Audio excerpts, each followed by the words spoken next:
Friend? Oh, I wasn't your friend when I was Tim Bridgeford. Or the old man at the park. But if I would have only known it was you. Then you wouldn't have treated me that way? Jim, is that the way it should be? Is the reason you help someone because they might be an angel? When you reach out to a troubled teenager, or spend time with a lonely person, it's not that they might be an angel. No, it's someone much more important. I don't understand. Let me use Scripture to make it clearer for you. In fact, Jesus' own words. When the Son of Man comes in his glory and all the angels with him, he'll sit on his throne in heavenly glory. All the nations will be gathered before him, and he'll separate the people one from another, as a shepherd separates the sheep from the goats. He'll put the sheep on his right and the goats on his left. Then he'll say to those on his right, "Come, you who are blessed by my Father. Take your inheritance, the kingdom prepared for you since the creation of the world. For I was hungry, and you gave me something to eat. I was thirsty, and you gave me something to drink. I was a stranger, and you invited me in. I needed clothes, and you clothed me. I was sick, and you looked after me. I was in prison, and you came to visit me." Then the righteous will answer him, "Lord, when did we see you or thirsty and give you something to drink? When did we see you a stranger and invite you in? Needing clothes and clothe you? When did we see you sick or in prison and come to visit you?" The king will reply, "I tell you the truth. Whatever you did for one of the least of these brothers of mine, you did for me." Jim, you have time for angels, but you never seem to have time for the least of these. Now, you may never entertain another angel, but the least of these you'll always have with you. And when you minister to them, it's just as though you're ministering to Jesus himself. And the least of these aren't only the hungry or the thirsty or those who need clothing or the strangers or the sick or those in prison. They also include the orphan, the widow, the poor, the unlovely, the overlooked, the ones who are always left out, the Tims, the lonely, and the Kevins. Jim, all you have to do is look around you.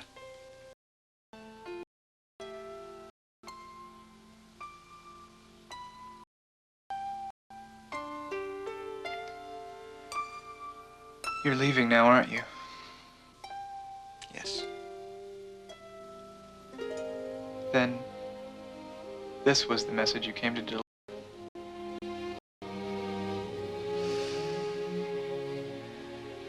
And the big plans God has for me? The greatest thing you can do right now is minister to the least of these. And that's what I'll do. The best I know how. Good. Kevin. In fact, I'll call him today. Jim, Kevin's in the hospital. What? He had surgery yesterday on his spine. It was pretty serious. But he'll be okay. He needs you, Jim. Why didn't you tell me? Well, he would have had you answered his calls, but he mainly called to find out if you could reach me and let me know. I guess I was the only friend he had at the time. Well, now he's got another.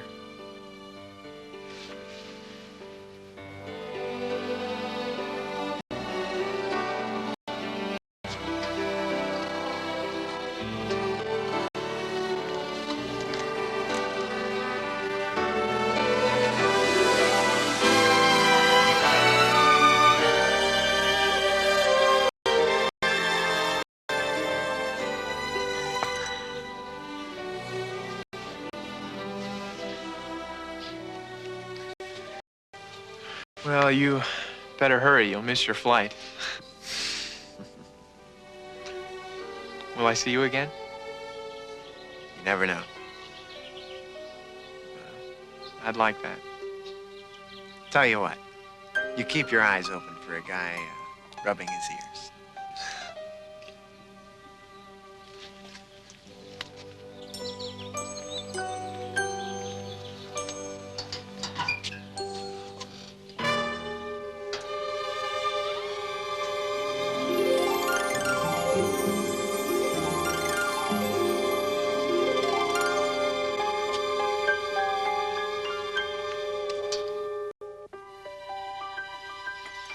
I just couldn't stop thinking about David's words. And all the time since, every time I see Kevin or anyone like him, I'm reminded that I'm ministering to Christ. Well, Jim, you sure learned that lesson in a unique way. I sure did. I mean, I wasn't used to keeping company with an angel. Yeah, at least not that you were aware of. Right. So what are you doing now? Studying printing. I'm going to follow in my dad's footsteps. Oh? Not the minister of a big church? Or a missionary? No. I figure I can minister to people no matter what I do. There'll always be plenty of people like Kevin to reach out to. Sounds like the Lord does have big plans for you, after all.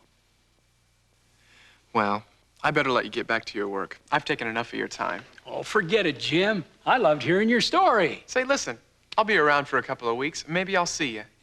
Yeah, Jim, maybe. So long.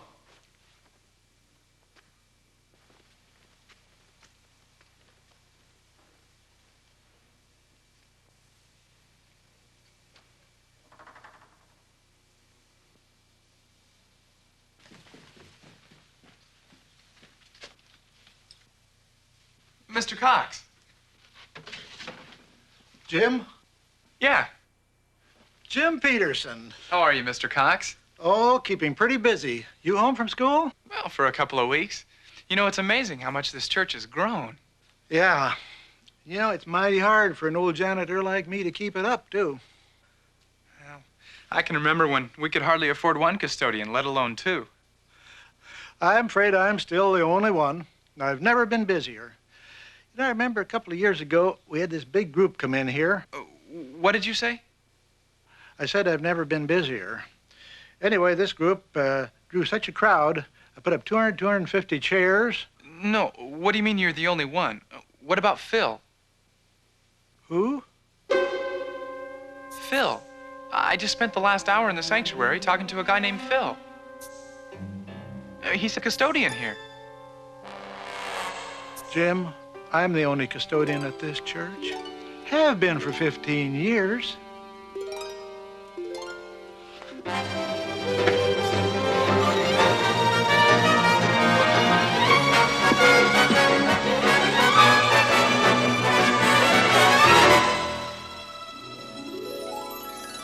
David!